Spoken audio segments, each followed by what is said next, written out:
In the last decade, the biggest and most promising name in horror filmmaking has come from a pretty unexpected place. Well, la-dee-da. But while some people are surprised that Jordan Peele made the leap from comedy to horror so seamlessly, the truth is that the techniques that make him such a great comedian are the same ones that make him a master of horror storytelling. Right.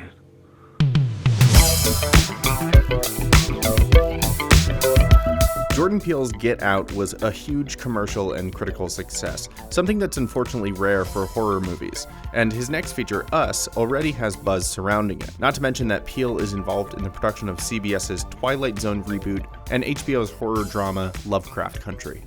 Needless to say, he has become a major power player in the horror industry. To understand how Peele's horror projects connect to his comedy work, we first need to understand a little bit about what makes both genres tick.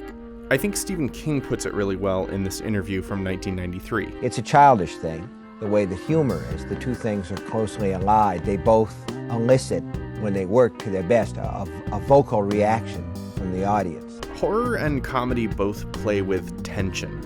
Essentially, they ask a question. What is going to happen if he goes into the basement, when the food poisoning hits, when he goes into room 237, or when Osgood finds out that Jerry is a man? The satisfaction of these genres comes from answering these questions. The only difference is how the answers make us feel. Laughter, if it's comedy. Well, nobody's perfect. A scream or a yell, if it's horror. So let's take a look at the way Jordan Peele uses tension in his scenes. Just as a note, we're going to be avoiding Key and Peele sketches that draw from horror tropes because that just kind of feels like cheating.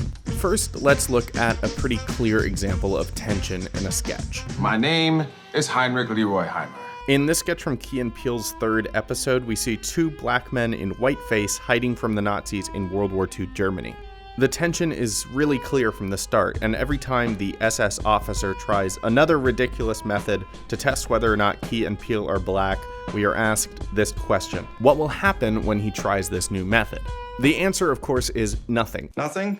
Well, that's embarrassing. None of these tests actually work, but every time he tries one, the audience is held in suspense. Finally, the big payoff at the end adds a final joke to lighten the mood after a string of tense interactions. He left the cat toy, man.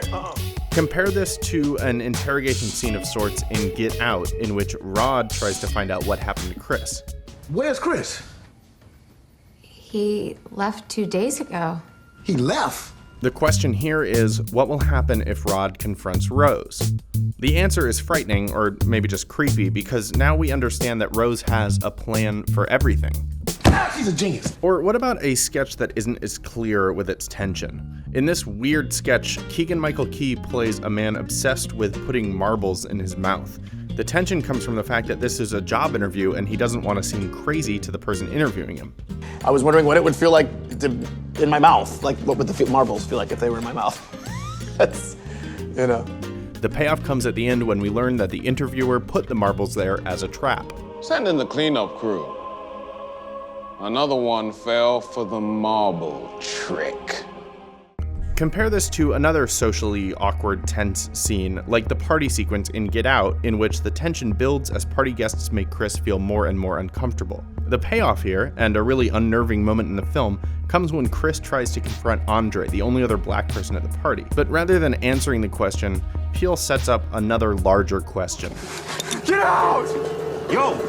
Yeah! Yo, chill, man. Get out! Chill, man. This is partly because Get Out isn't just a great horror film, but it's also a great mystery, but that's a subject for a different video. Now, none of this is to say that all of Peele's work is built on this principle. There's plenty of Key and Peele and Mad TV sketches that are just plain goofy.